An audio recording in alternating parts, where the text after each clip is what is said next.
My name is Maggie Commins, and I'm the Shelton Professor of Political Science here at Queens. Diplomacy is the act of, or it's using people to negotiate between countries, right? So we have diplomacy to pursue our national objectives. All countries have diplomacy to pursue the objectives they have in the international arena.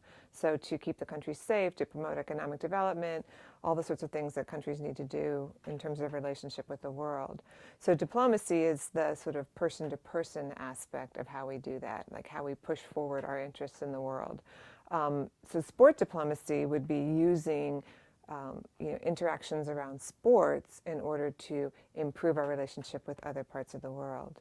Right? It's really, so most of diplomacy, or most of international relations, people think of in terms of power diplomacy or power politics, right? So military might or economic might, but there's a whole other area of power that a political scientist called soft power. It's actually a political scientist at Harvard, Joseph Nye, calls soft power, which is the use of your cultural your values and your cultural benefits and your reputation in the world to enhance your power. So because the United States has such great diplomacy, such great sports, right, then we can use our interactions through sports with others to improve relationships with countries around the world. Well, the Olympics are always sort of the high point of sports diplomacy, right? It's that, bringing together of all the countries of the world in fair competition and something that people can watch and believe in and be inspired by. And I think it's been very effective in helping us see the world in different terms, in more peaceful terms and less conflictual terms. Seeing common ground versus, conflict. But I think what we don't do enough of is the year-to-year, day-to-day, month-to-month type of diplomacy that goes on before the Olympics. Bringing people here to experience our culture, going there to experience theirs, takes out some of the mystery of international relations and helps improve the ways in which countries interact, because you develop these ties at a sort of foundational level.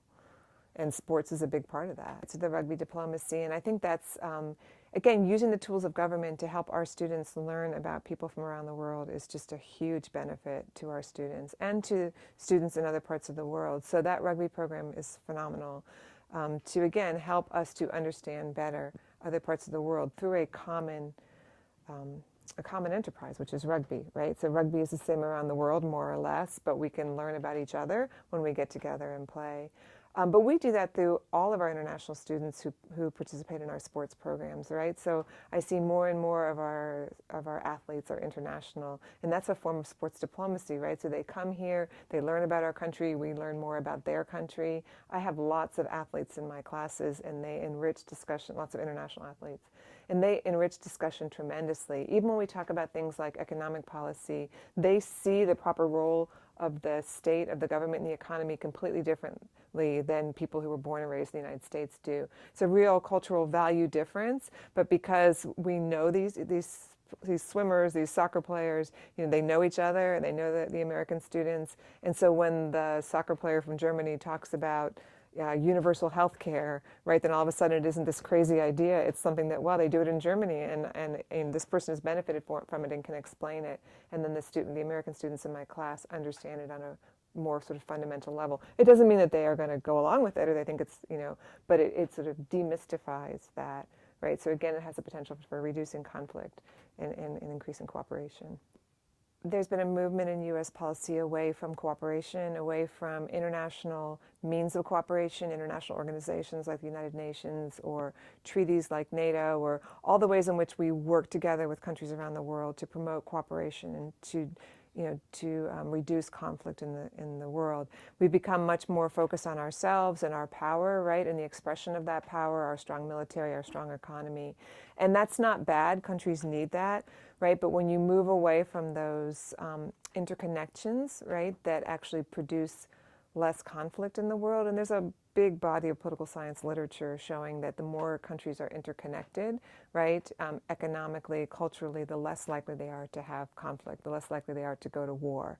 We have the Fulbright program, right, for teaching. So we send students around the world to teach in other parts of the world, and we do that, right? Fulbright program is named after a senator.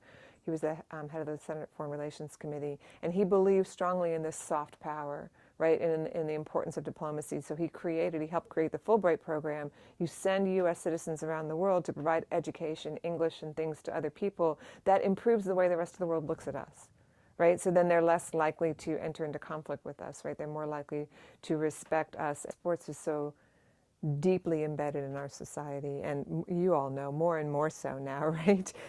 So many high school students and all the way up to high school are so involved in sports, right? It's such a big part of your life, right? So it's something that you're passionate about. It promotes good values, right? Hard work, ambition, integrity, fairness, right? All of those things are developed through sports programs. And so they are the type of values that you can bring into sports diplomacy.